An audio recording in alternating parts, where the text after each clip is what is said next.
Bonjour, Jésus-Christ souverain, Jésus-Christ est Seigneur, que Dieu vous bénisse. C'est dit ici dans Matthieu 10, verset 16, c'est dit, « Voici, je vous envoie comme des brebis au milieu des loups. Soyez donc prudents comme des serpents et simples comme les colombes. » Donc, aujourd'hui, je suis en train de parler des fidèles. Ok? Un fidèle d'une église. Quelqu'un qui quitte une église pour aller dans une église où quelqu'un, souvent c'est sûr, bon, souvent les gens sont loin, souvent ils suivent les hommes de Dieu, ok? Ils peuvent être dans une église ou bien ils suivent les hommes de Dieu en ligne. Donc, en tout cas, que l'Esprit de Dieu nous aide. Merci Saint-Esprit pour ta parole qui est la vérité. Aide les gens à comprendre la profondeur, la grandeur, la révélation de cette parole, au nom de Jésus. Amen. Donc, un pasteur, bon, avant même, je dis souvent dans mes vidéos, avant même de te déplacer pour aller dans une église, on prie. On demande cette faveur, cette grâce à Dieu de nous montrer une bonne église. Car le faux existe et le vrai existe. Dieu dit de demander et on vous donnera. Cherchez et vous trouverez. Frappez et ils vont vous ouvrir la porte. Donc on demande cette grâce, cette faveur à Dieu de nous montrer une bonne église. Dans une bonne église se trouvent les bons pasteurs, les vrais pasteurs, ceux qui sont inspirés par l'Esprit de Dieu. Ok?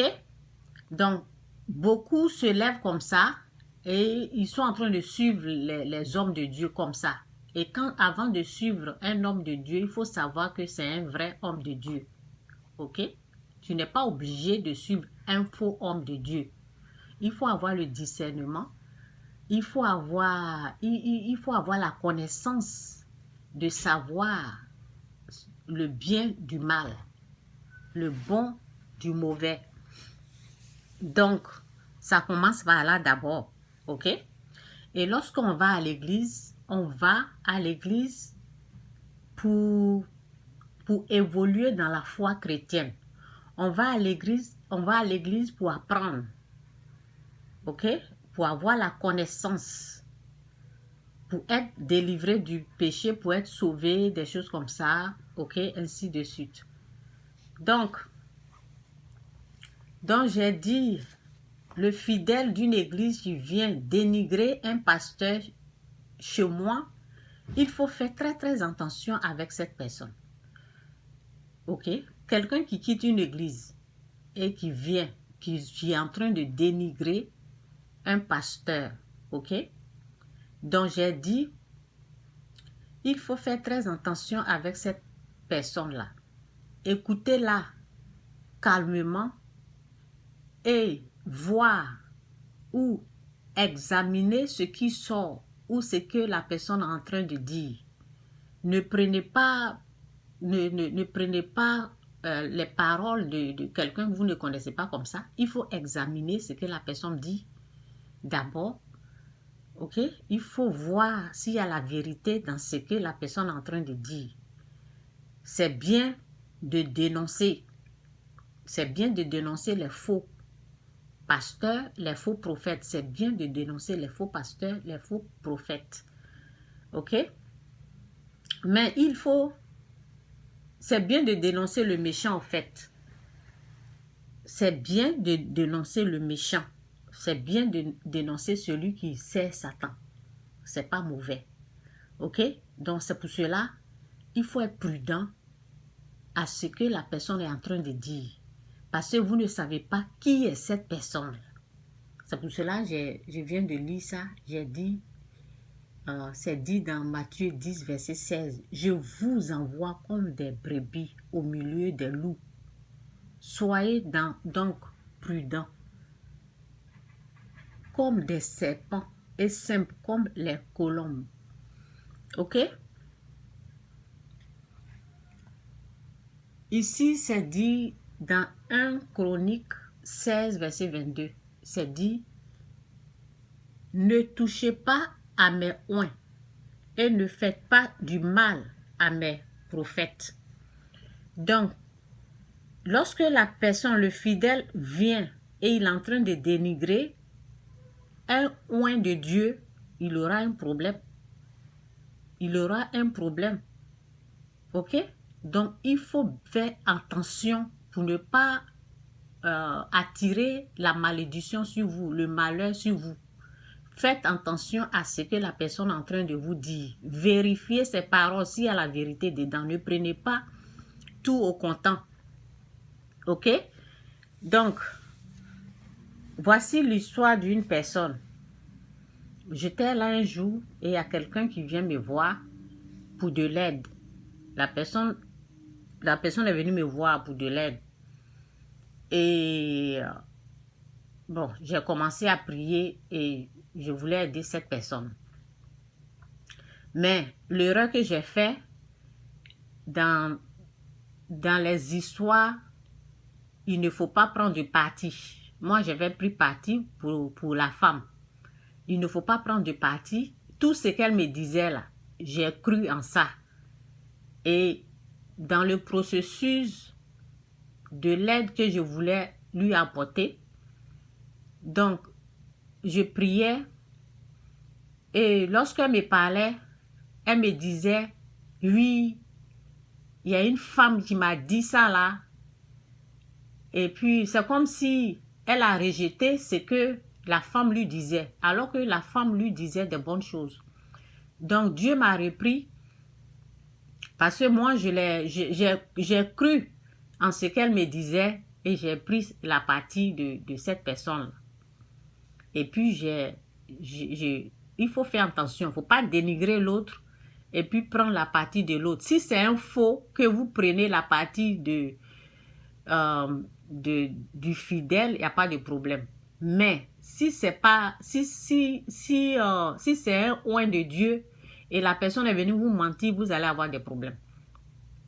Donc, dans cette histoire-là, j'ai retrouvé que c'est Dieu qui m'a... Parce que quand tu veux aider les gens, il faut beaucoup prier. Tu pries, tu cherches la face de Dieu parce que toi, tu ne connais pas, on ne connaît pas le début de l'histoire, on ne connaît pas le commencement. Quelqu'un vient te raconter son histoire et toi, tu commences à confier ça à Dieu et ne te mêle pas. Il faut seulement mets-toi au milieu, prie, il faut être juste et tu pries. Là, Dieu peut répondre. Mais si tu prends un côté, Dieu ne va pas répondre. Donc, c'est l'erreur que j'ai fait, j'ai pris un côté.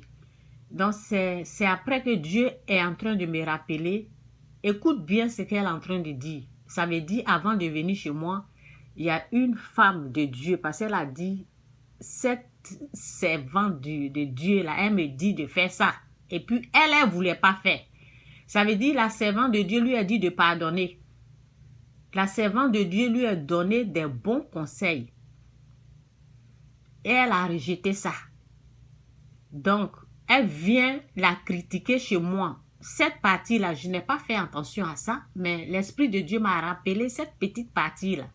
Ça veut dire, parce que quand quelqu'un te dit pardon là, c'est une bonne chose.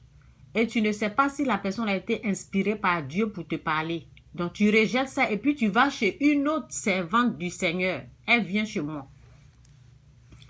Donc, ça veut dire que son cas là même, Dieu a déjà rejeté ça. Donc, c'est là l'Esprit de Dieu m'a rappelé. Écoute bien ce qu'elle est en train de dire. Et là, j'ai vu qu'il y avait un problème. Moi, j'ai commencé à lui répéter la même chose que la servante lui disait. J'ai dit, il faut pardonner, il faut aller, tu fais ça, tu fais ça. Jusqu'à aujourd'hui, elle ne m'a pas écouté. Donc, aussi, lorsque j'ai pris, j'ai cru en elle et puis j'ai pris sa partie, l'Esprit de Dieu a commencé à me corriger. Ça veut dire, je n'arrivais plus à bien dormir. Et quand j'ai commencé à prier, Dieu m'a montré que la soumission, elle n'est pas soumise. Elle a besoin de la soumission, au fait. Donc, je lui ai parlé de ça et je lui ai parlé et j'ai attendu si elle allait écouter ou pas. Mais j'ai vu que elle ne voulait pas écouter, ben je l'ai laissé. C'est comme ça. Donc, faites attention, tout simplement, ceux qui viennent chez vous, ils sont en train de vous parler des histoires des pasteurs, parce que la vidéo que j'ai écoutée avant de venir faire cette vidéo-là. Une fidèle qui est en train de critiquer un autre pasteur, la personne est en train de dire, oui, je lui donne de l'argent. Tu lui donnes de l'argent, tu lui donnes ta dîme. Tu donnes la dîme à l'église. Tu lui donnes de l'argent parce que toi-même, tu as décidé de donner. Là, ce que j'ai remarqué, c'est pas le monsieur, c'est pas le pasteur qui lui a dit, emmène-moi l'argent. Elle a dit que elle a fait les vœux à Dieu que si tu me fais ça là, si ça a reçu là, je vais t'honorer. Et c'est ça qu'elle est en train de faire. Ce n'est pas le pasteur qui l'a obligé à donner l'argent. C'est elle-même qui a décidé de donner l'argent. Ça, c'est un point. Si tu vas quelque part que tu n'aimes pas là où tu es, tu quittes. On t'a pas obligé de donner l'argent. Tu as donné l'argent de ton profond. Quand tu donnes, tu honores Dieu, tu le remercies là. Oublie ce que tu as fait là. Et ne viens pas parler de ça comme si on t'a obligé de faire.